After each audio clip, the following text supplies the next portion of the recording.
आज हम रीजनिंग का प्रैक्टिस सेट दूसरा देखेंगे। इसमें रीजनिंग के 20 इंपॉर्टेंट प्रश्न है। यदि आप एसएससी, रेलवे या किसी भी परीक्षाओं की तैयारी कर रहे हो तो ये प्रैक्टिस सेट आपके लिए काफी इंपॉर्टेंट है, क्योंकि इस प्रैक्टिस सेट में जो प्रश्न दिए गए हैं उसी टाइप के प्रश्न आपकी परीक्षाओं में पूछे जाएंगे। तो चलिए हम शुरू करते हैं प्रश्न 1 से। हमारा पहला प्रश्न दिया है, प्रश्न कह रहा है कि निम्नलिखित विकल्पों में से संबंधित संख्या को चुनिए।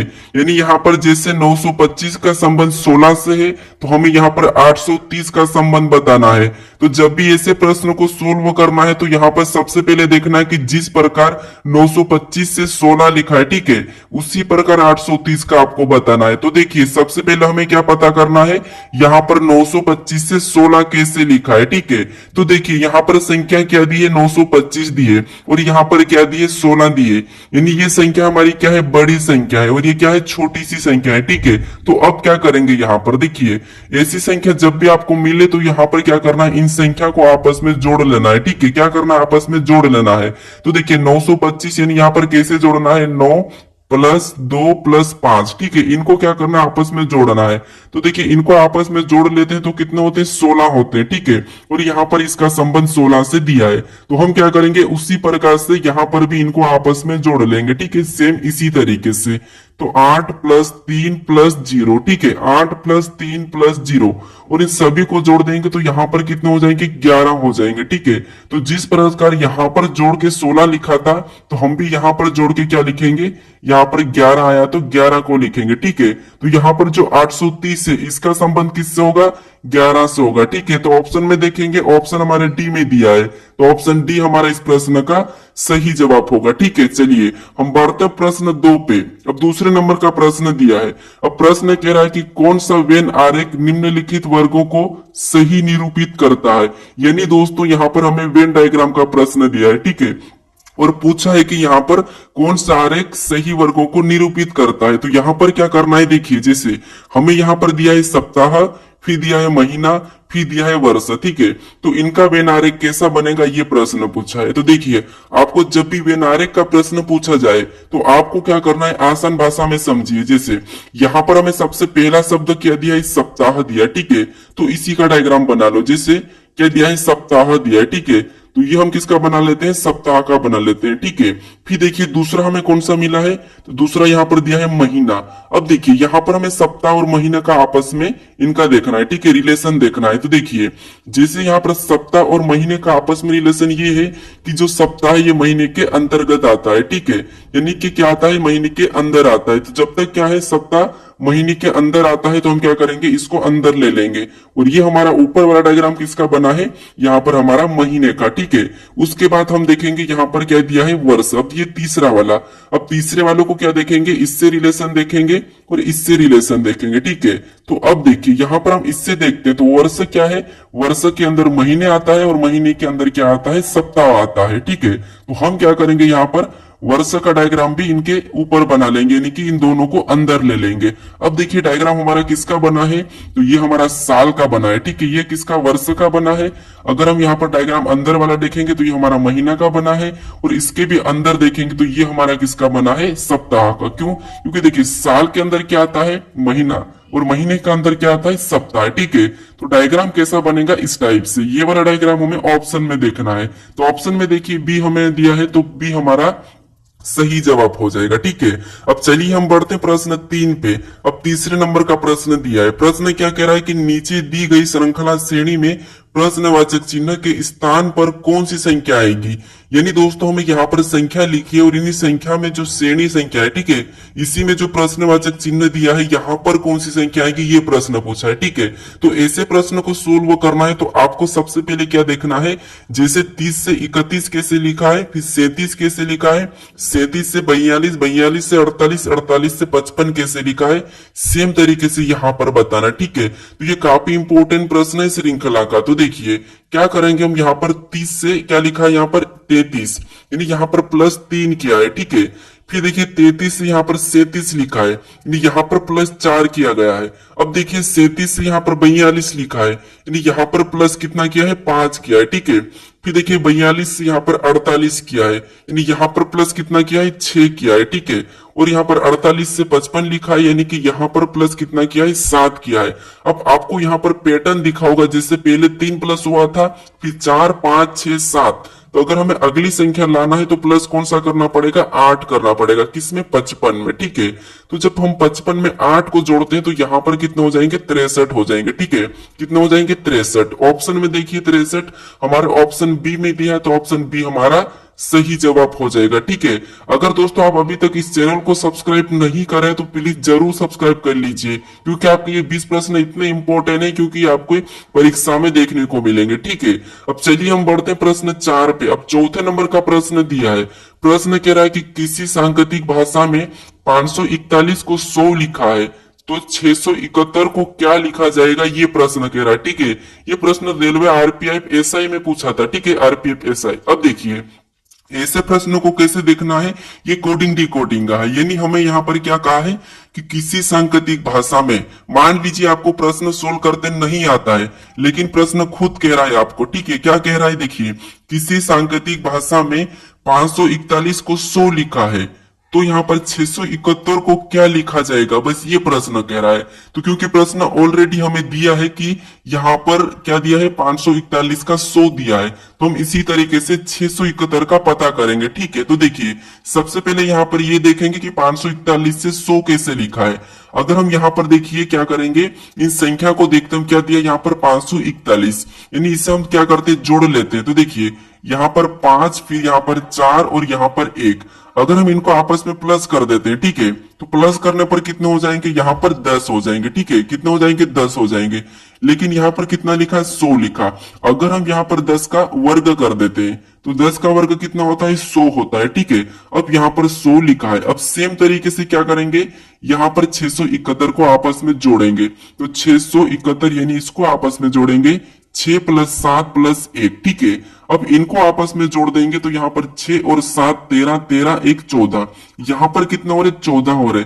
अब देखिए यहाँ पर भी जोड़ के क्या किया था, वर्ग किया था, तो हम भी क्या करेंगे, इस 14 का वर्ग करेंगे। तो 14 का वर्ग कितना होता है, ये आपको याद होना चाहिए। ठीक है, तो 14 का वर्ग होता है 196, यानी कि 196। ऑप्शन में देखिए 196 हमें ऑप्शन नंबर कहां पर मिला है, तो ऑप्शन नंबर सी में दिया है। ठीक है, तो ऑप्शन सी हमारा यहाँ पर सही जवाब होगा। ठीक है, अब ये प्रश्न आपको समझ में आ चुका होगा। चलिए हम बढ़ते प्रश्न 5 पे। अब 5वें नंबर का प्रश्न दिया है। प्रश्न कह रहा है कि नीचे दिए गए विकल्पों में से संबंधित अक्षर को चुनिए। यानी दोस्तों यहाँ पर हमें क्या करना है, जिस प्रकार आरआरबी का संबंध टीटीडी से है, तो हमें यहाँ पर बताना है एएडी का। ठीक है, तो ये हमारा एनोलॉजी का ही प्रश्न है। एनोलॉजी के 3-4 टाइप ऐसे जो हमेशा परीक्षाओं में देखने को मिलते हैं। जो हमने सबसे पहला वाला प्रश्न सोल्व किया है, ठीक है, वो नंबर एनोलॉजी का था। ठीक है, अब देखिए यहाँ पर हमें क्या करना है, आरआरबी का टीटीडी से कैसे संबंध है ये देखना है।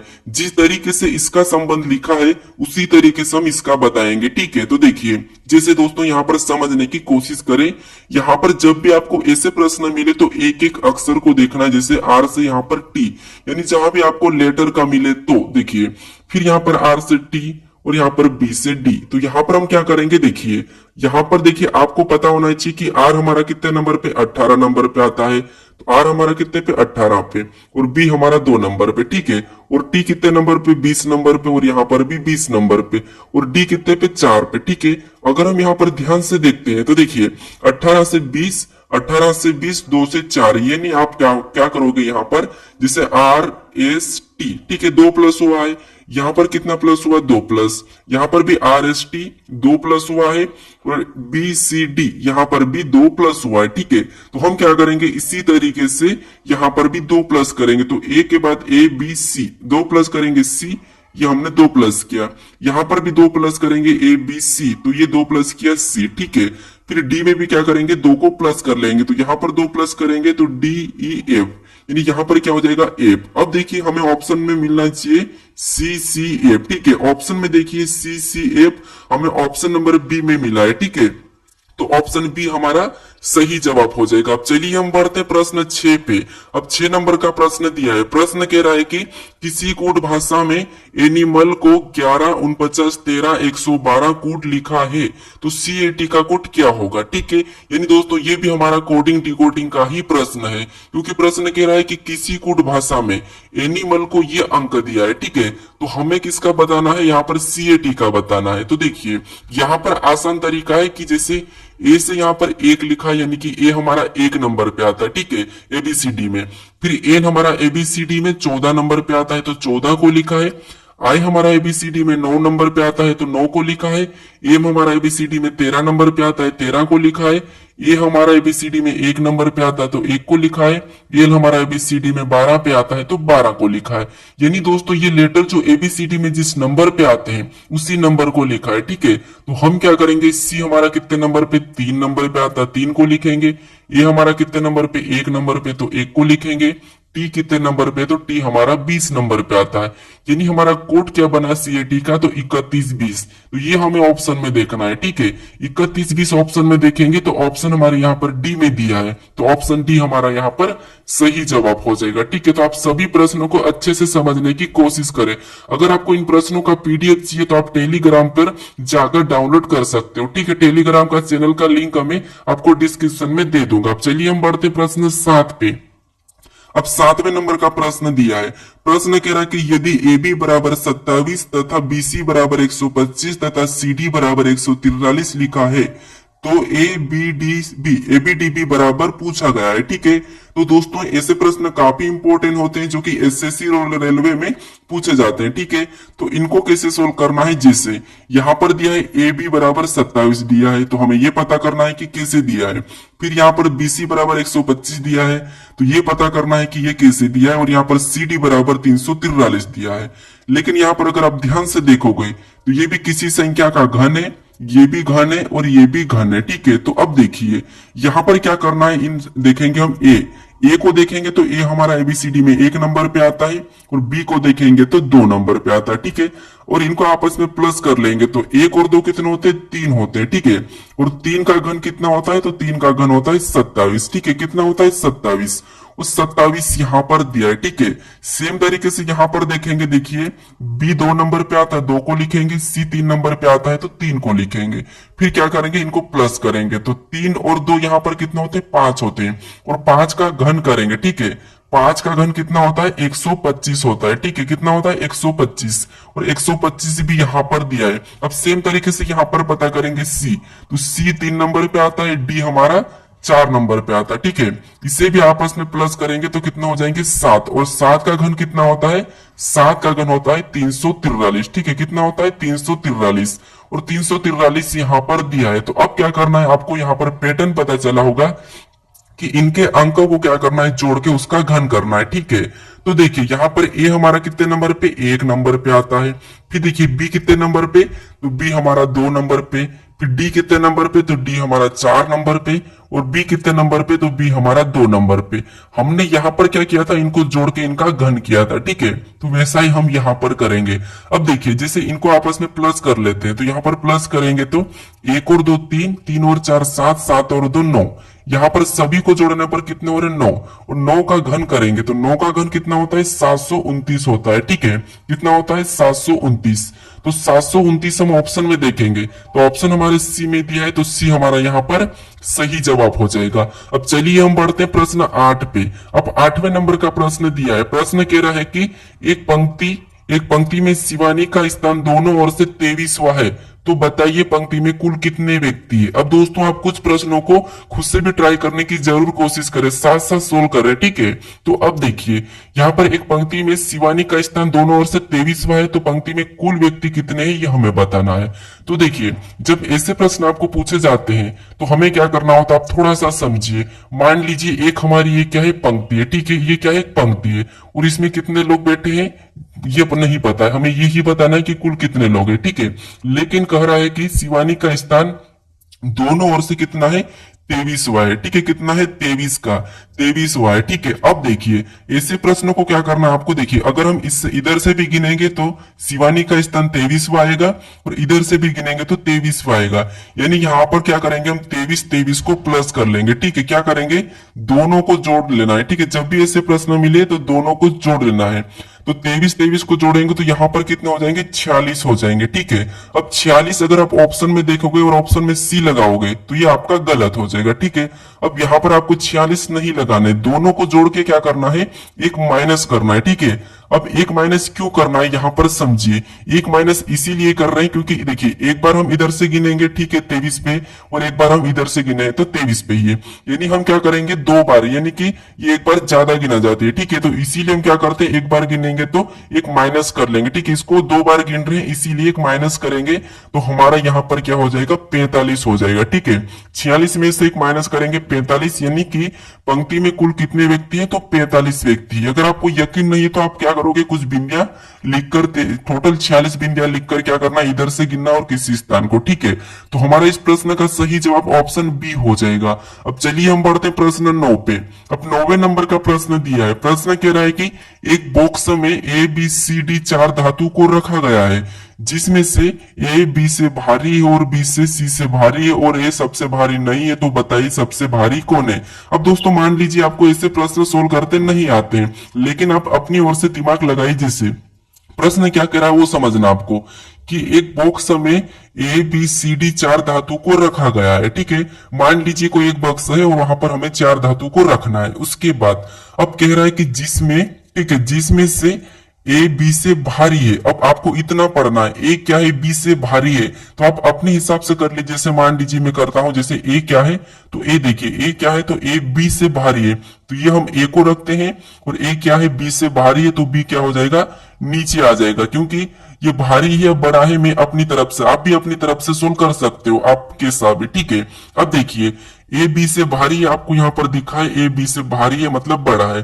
फिर देखिए और बी सी से भारी है, यानी यहाँ पर देखिए अब कह रहा है कि बी सी से भारी है, तो अब सी और कहा जाएगा? नीचे आ जाएगा। अब देखिए बी क्या है? सी से भारी है, आपको यहाँ पर दिखा है। उसके बाद आगे कहा कि और ए सबसे भारी नहीं है, तो बताइए सबसे भारी कौन है। अब देखिए ये तो सबसे भारी नहीं है, ये प्रश्न का है। और प्रश्न में यहाँ पर बॉक्स में कितने व्यक्ति को बिठाना था हमें? यहाँ पर कितनी धातु थी? 4 थी। तो अब हमारे पास कौन सी बची है? तो डी। अब डी कहाँ हो जाएगी? सबसे ऊपर हो जाएगी। अब सबसे ऊपर क्यों होगी? क्योंकि यहाँ पर कहा है कि ए सबसे भारी नहीं है, ठीक है। ए सबसे भारी नहीं है तो ये डी से कम होगा, ठीक है। तो यहाँ पर प्रश्न पूछा है कि बताइए सबसे भारी कौन है, तो सबसे भारी कौन हो जाएगा? हमारा डी हो जाएगा। अगर सबसे कम पूछा जाता तो सी हो जाता, ठीक है। तो यहाँ पर हमारा डी वाला सही होगा, यानी कि ऑप्शन डी हमारा यहाँ पर सही हो जाएगा। अब चलिए हम बढ़ते हैं प्रश्न 10 पे। अब 10वें नंबर का प्रश्न दिया है। प्रश्न कह रहा है कि विशाल एक लड़की की ओर इशारा करते हुए कहा कि वह मेरे दादाजी के एकमात्र पुत्र की बहू है, बताइए वह लड़की विशाल से किस प्रकार संबंधित है। यानी दोस्तों हमारे ये क्या है? रिलेशन वाले प्रश्न, यानी कि ब्लड रिलेशन। यानी आपको यहाँ पर ऐसे प्रश्न को सोल्व करना है तो आपको अपने आप को खुद को लेना है, ठीक है। यकीन नहीं तो आप खुद को लेके देख लीजिए। जैसे क्या करना है यहाँ पर मेरे साथ साथ समझिए। यहाँ पर विशाल एक लड़की की ओर इशारा करते हुए कहा, देखिए मान लीजिए ये कौन है? आप हो, ठीक है। ये विशाल आप हो, ठीक है। ये कौन हो? आप हो। ये विशाल आप हो। उसके बाद आगे कहा कि विशाल एक लड़की की ओर इशारा करते हुए कहा कि वह मेरे दादाजी के, अब देखिए ये कौन हो? आप हो, ठीक है। और आपके दादाजी यानी कि पहली पीढ़ी तो आपका पापा होगा और दूसरी पीढ़ी आपका दादाजी हो जाएगा, ठीक है। अब यहां तक हमने कहा है। उसके बाद अब देखिए दादाजी के, यानी ये दादाजी के एकमात्र पुत्र की बहू, यानी दादाजी का एकमात्र पुत्र यानी कि आपका पिता, और एकमात्र पुत्र की बहू। एकमात्र पुत्र की बहू मतलब आपकी यहाँ पर क्या आ जाएगी? यहाँ पर पत्नी आ जाएगी। क्या आ जाएगी? पत्नी आ जाएगी, ठीक है। किसकी? विशाल की। क्योंकि देखिए ये कह रहा है, विशाल कह रहा है कि मेरे दादाजी के एकमात्र पुत्र की बहू है, ठीक है। तो बहू है मतलब यहाँ पर ही आएगी, कहां पर? अपने पास आएगी। तो बहू है, तो बताइए वह लड़की विशाल से किस प्रकार संबंधित है। तो ये विशाल की कौन हो जाएगी? पत्नी हो जाएगी। कौन? ये लड़की। अब देखिए पत्नी हमें ऑप्शन में देखना है, तो पत्नी हमें ऑप्शन नंबर सी में दिया है, तो ऑप्शन हमारा सी सही हो जाएगा। ठीक है, क्या हो जाएगा, सही हो जाएगा। अब कहोगे आप कि यहाँ पर तो विशाल की भाभी नहीं कही है, यहाँ पर विशाल की भाभी भी तो हो सकती, लेकिन यहाँ पर दादाजी के एकमात्र पुत्र की बहू है, तो सही है कि यहाँ पर भाभी हो सकती, लेकिन हमें ऑप्शन में भाभी नहीं देखने को मिल रहा। ठीक है, क्योंकि बेटी नहीं हो सकती, बहन नहीं हो सकती और माँ भी नहीं हो सकती, तो इसीलिए यहाँ पर क्या होगी, पत्नी ही होगी। ठीक है, तो ऑप्शन हमारा सी सही हो जाएगा। अब चलिए हम बढ़ते हैं प्रश्न 11 पे। अब 11 नंबर का प्रश्न दिया है। प्रश्न कह रहा है कि एक ही पासे की दो स्थितियां दर्शाई गई है, दिए गए पासे में अंक 5 के विपरीत कौन सा अंक होगा, ये प्रश्न पूछा है। यानी हमें दो पासे दिए हैं, इन पासों में अंक 5 के विपरीत कौन सा होगा ये पूछा है। ठीक है, तो देखिए ऐसे प्रश्नों को कैसे सोल्व करना है। जब भी आपको एक से अधिक पासा दिया जाए और वहां पर अंक हो, या चाहे लेटर हो चाहे शब्द हो, आपको क्या करना है, यहाँ पर समझिए कॉमन देखना है। जैसे पहले पासे का कॉमन और दूसरे पासे का, तो यहाँ पर कॉमन देखेंगे तो हमें यहाँ पर एक और यहाँ पर दो मिला है। ठीक है, ये हमारा कॉमन मिला है। अब कॉमन मिलने के बाद आपको क्या करना है, देखिए ये पहला पासा और ये दूसरा पासा। ठीक है, इसके बाद आपको कॉमन मिलने के बाद इनको क्या करना है, घड़ी के दिशा में चलना है। जैसे यहाँ से घड़ी की दिशा में चलेंगे तो क्या मिला, हमें 4 मिला है, यानी हमने कहां पर चला, पहले पासे में चला, तो उसको लिखेंगे पहले पासे के नीचे। ठीक है, क्योंकि यहाँ पर हम दो तो पहले ही लिख देंगे, पहले पासे का है, ये दूसरे पासे का कॉमन है। ठीक है, उसके बाद हमें क्या मिला, 4 मिला, उसको उसके नीचे लिखेंगे। फिर आगे चलेंगे तो हमें क्या मिला, 3 मिला, तो 3 को भी उसके नीचे लिखेंगे। अब हम दूसरे पासे में चलेंगे, तो दूसरे पासे में चलेंगे तो हमें क्या मिला, 1 मिला, तो 1 को लिखेंगे। फिर आगे चलेंगे तो हमें 5 मिला, तो 5 को लिखेंगे। ठीक है, अब देखिए ऐसा लिखने के बाद जो आमने सामने की संख्या है, जैसे ये संख्या है, ये संख्या है, ये क्या है, एक दूसरे के विपरीत है। ठीक है, और पासे में आपको पता होगा 1 से लेके 6 तक फलक होती है, तो जो संख्या नहीं दिख रही है वो किसकी हो जाएगी, 6, यानी कि 2 की विपरीत हो जाएगी, कॉमन संख्या के। ठीक है, अब आपको अगर 3 का विपरीत पूछा जाता तो 5, और 5 का विपरीत 3, 4 का पूछा जाता तो 1 और 1 का विपरीत 4। ठीक है, 2 का पूछा जाता तो 6 और 6 का विपरीत 2, लेकिन हमें किसका पूछा था, 5 का विपरीत पूछा था, तो 5 का विपरीत क्या है, 3 है। ठीक है, ऑप्शन में देखिए 3 हमारा ऑप्शन नंबर बी में दिया है, तो ऑप्शन बी हमारा सही जवाब हो जाएगा। अब चलिए हम बढ़ते प्रश्न 12 पे। अब 12 नंबर का प्रश्न दिया है। प्रश्न कह रहा है कि निम्नलिखित आकृति का जल प्रतिबिंब चयन करें। यानी दोस्तों यहाँ पर हमें क्या करना है, इस W का, ठीक है, इस W का हमें जल प्रतिबिंब बनाना है। अब दोस्तों आप सभी प्रश्नों को अच्छे से समझने की कोशिश करें। ठीक है, अब देखिए यहाँ पर क्या करना है, देखिए निम्नलिखित आकृति का जल प्रतिबिंब का चयन करना है। ठीक है, तो इसका हमें क्या करना है, जल में इसकी छवि कैसे बनेगी ये बताना है। तो देखिए जैसे हमारा यहाँ पर क्या दिया है, यहाँ पर W दिया है। ठीक है, और इसकी अगर हमें जल में इस तरफ की नीचे की छवि दिखाएंगे तो ये नीचे क्या हो जाएगा, यहाँ पर इस तरफ बनेगा। ठीक है, कैसा बनेगा, इसके जैसा। तो ये हमें ऑप्शन में देखना है, तो ऑप्शन में देखिए हमें ए में दिया है, तो ऑप्शन ए हमारा सही हो जाएगा। ठीक है, अब चलिए हम बढ़ते हैं प्रश्न 13 पे। अब 13 नंबर का प्रश्न दिया है। प्रश्न कह रहा है कि निम्नलिखित विकल्पों में से विषम को चुनिए।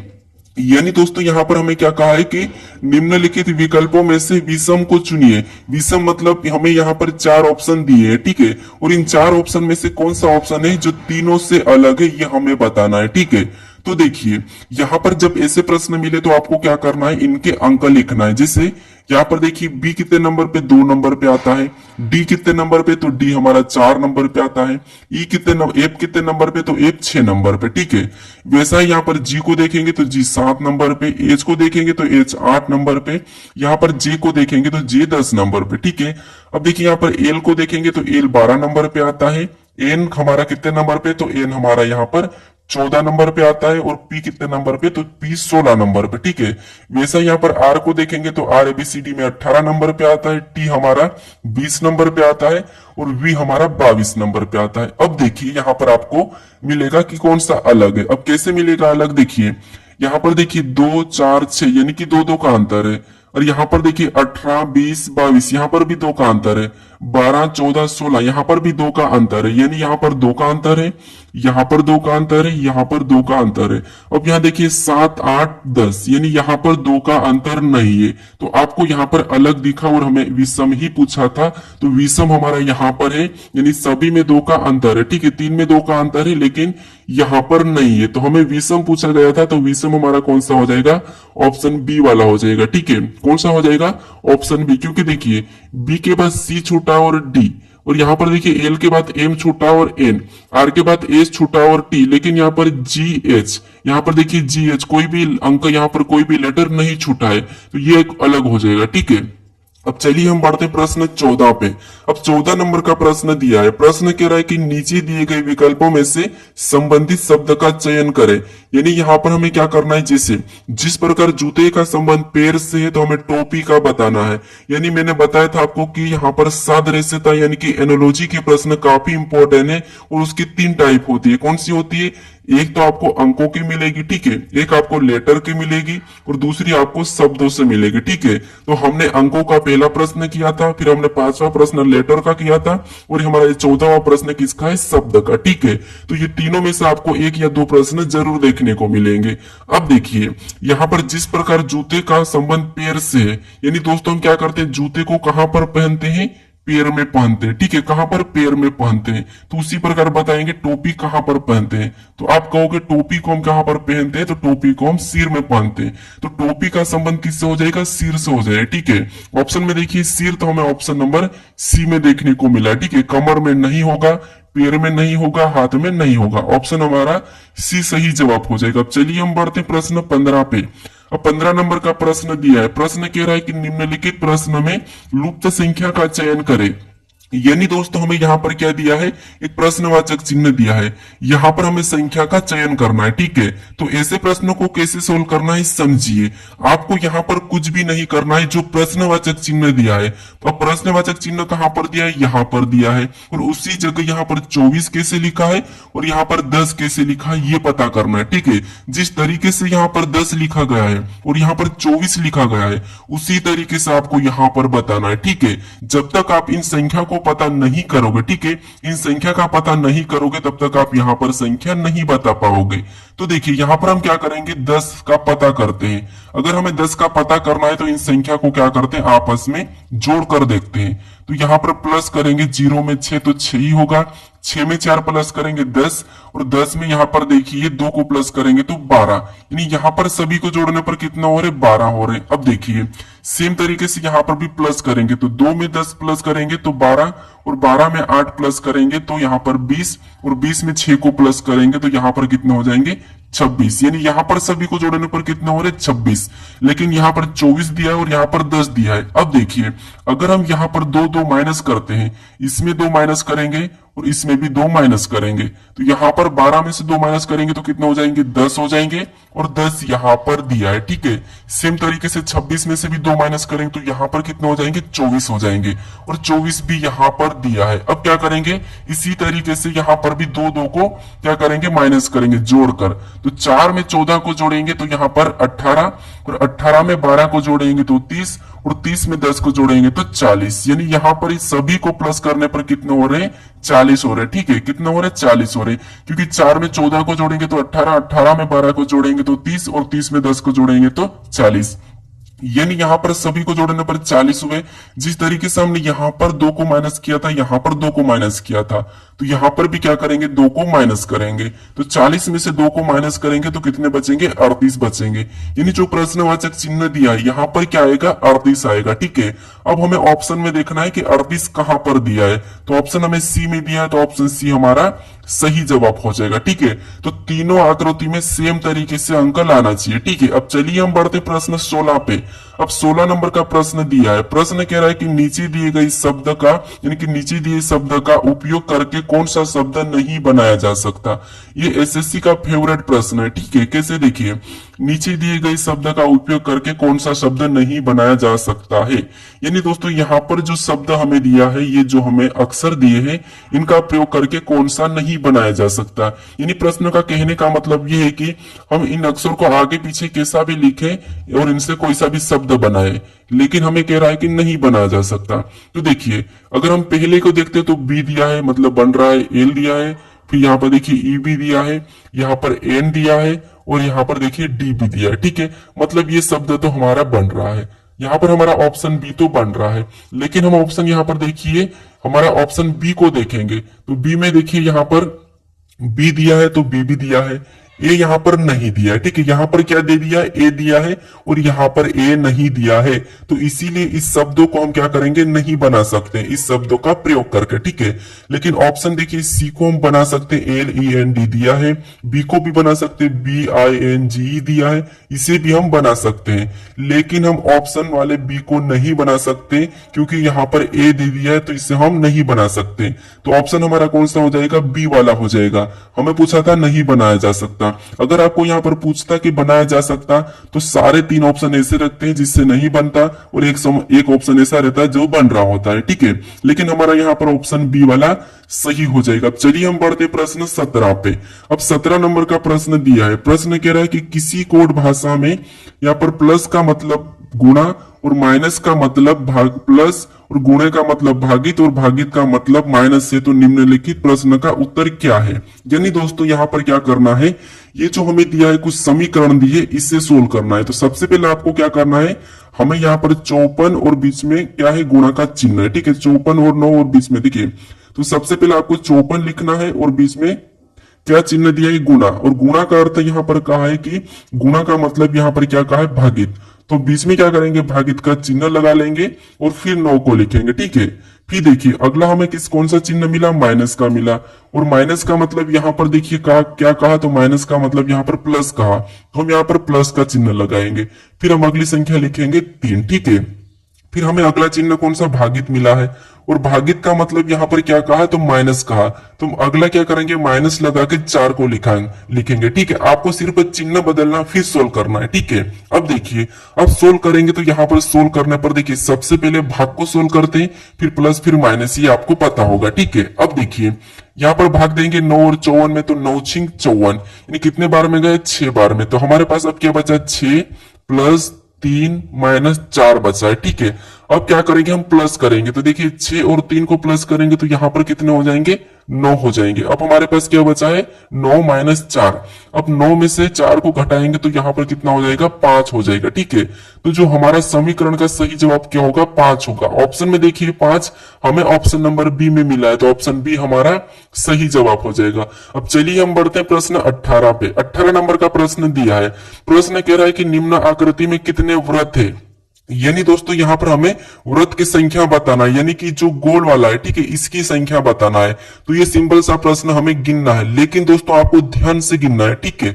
अब देखिए गिनेंगे, यहाँ पर देखिए, यहाँ पर छोटे छोटे को गिनते हैं, 1 2 3 4 5 6, ठीक है। फिर 7 8 9 10 11 12 13 14 15 16 17, यहाँ पर टोटल हमें कितना मिला है, 17। एक बार और गिन लीजिए, कैसे गिनना, आपको छोटे से छोटे पहले गिनते हैं। जैसे देखिए 1 फिर 2 3 4 5, ये 5 हो गए। 5 के बाद 6 7 8 9 10 11 12 13, फिर देखिए हमने बड़े को गिनेंगे, 13 के बाद 14 15 16 17, यहाँ पर कितने वृत्त है, तो 17 है, ठीक है। तो हमें 17 ऑप्शन में देखना है, तो 17 हमें ऑप्शन नंबर बी में मिला है, तो ऑप्शन नंबर बी हमारा यहाँ पर सही हो जाएगा, ठीक है। अब चलिए हम बढ़ते प्रश्न 19 पे। अब 19 नंबर का प्रश्न दिया है। प्रश्न कह रहा है कि नीचे दी गई आकृति किस विकल्पों में चिन्हित है। यानी दोस्तों ये जो हमें आकृति दी है, ठीक है, ये कौन से विकल्पों में चिन्हित है, हमें ये बताना है, ठीक है। तो सिंपल सा है कि आपको क्या देखना है, ये पी टाइप का। अब देखिए यहां पर देखेंगे तो ये पी टाइप का नहीं दिख रहा है, सामने आपको डंडी मिली है, ठीक है। तो ऑप्शन हमारे यहाँ पर ए में नहीं दिखा है। अगर हम ऑप्शन बी में देखेंगे तो ये हमारा पी टाइप दिखा है। फिर देखिए यहाँ पर ऑप्शन देखिए सी में भी नहीं दिख रहा है पी टाइप का, और ऑप्शन यहाँ पर हमारे डी में भी नहीं दिखा है। सिर्फ हमें कहां पर दिखा है, यहाँ पर पी टाइप का दिखा है। तो ऑप्शन हमारे यहाँ पर कौन सा हो जाएगा, कौन से विकल्प में चिन्हित है, तो ऑप्शन बी में चिन्हित है। कौन सी आकृति, ये वाले आकृति, ठीक है। तो ऑप्शन बी हमारा यहाँ पर सही जवाब हो जाएगा। अब चलिए हम बढ़ते हैं प्रश्न 20 पे। अब 20वें नंबर का प्रश्न दिया है। प्रश्न कह रहा है कि नीचे दिए गए आकृति को पूरा कीजिए, घुमाने की अनुमति नहीं है। यानी दोस्तों आपको क्या करना है, इस आकृति को पूरा करना है जो प्रश्नवाचक चिन्ह दिया है, और इसमें आपको क्या करना है, घुमाने की अनुमति नहीं है, ठीक है। तो अगर हम सिंपल सा देखेंगे तो आपको ये लाइन एक पहली मिलेगी 1, फिर दूसरी 2, फिर यहाँ पर तीसरी, और इससे ये आकृति पूरी होगी। लेकिन हम यहाँ पर इससे ही आकृति को रखेंगे तो हम कौन सा वाला ऑप्शन सी को तो नहीं रख सकते, ऑप्शन हम डी को भी नहीं रखेंगे। अब देखिए पहली हमें छोटी सी मिलना चाहिए, लेकिन यहाँ पर तो छोटी नहीं है तो ऑप्शन बी भी नहीं रखेंगे। हमारा सिर्फ यहाँ पर क्या होगा, ऑप्शन ए ही वाला सही होगा, क्योंकि प्रश्न ने ये भी कहा था कि घुमाने की अनुमति नहीं है। और यहाँ पर देखिए ऑप्शन सी में थोड़ा सा हमारा क्या है, दूर दूर 3 लाइन है, तो इसीलिए हमारे यहाँ पर ऑप्शन कौन सा वाला हो जाएगा, ए वाला हो जाएगा। ठीक है, अब दोस्तों आज के लिए इतना ही। अगर आप इस चैनल को अभी तक सब्सक्राइब नहीं करे हो तो प्लीज यहाँ पर आप इस लोगो पर क्लिक करके सब्सक्राइब कर लो। ठीक है, और अभी तक आप इससे पहले वाले पार्ट को नहीं देखे हो तो इस पार्ट को भी यहाँ पर क्लिक करके आप देख सकते हो। ठीक है, अब चलिए हम मिलते हैं नेक्स्ट वीडियो में, तब तक आप इन वीडियो को अपने दोस्तों तक भी शेयर जरूर करें। ठीक है।